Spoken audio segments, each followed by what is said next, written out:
Додека Ремзи Мифтари, кој е осуден на 10 години затвор како виновен за трагичната несреќа кај ласкарци е во бегство и се бара со потирница. Прво обвинетиот, газдата на Durmoturs Дурмиш Белули, ги одбројува последните 5 дена предвидени за на слобода, бидејќи на 2 декември треба да се јави во затворот во Идризово, потврдува за Канал 5 надлежниот судија Кирко Михајловски. Тој вели дека Белули не поднел ново барање за одложување на затворската казна, а претходно пријавил дека имал операција од ингвинална хернија, народски познато како кила, и последователни компликации по интервенцијата. Претходно, според информации од судовите, и Мифтари, кој сега е во бегство, имал кила.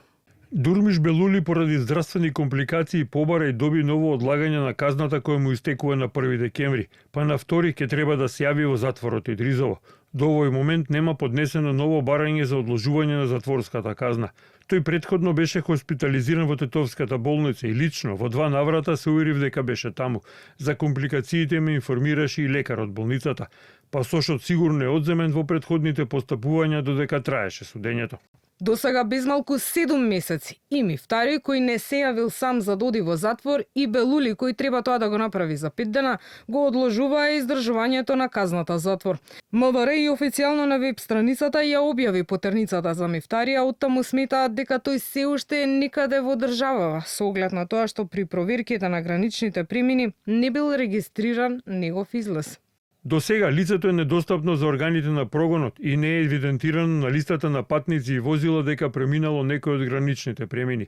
Се преземаат мерки за негово пронаоѓање и лишување од слобода.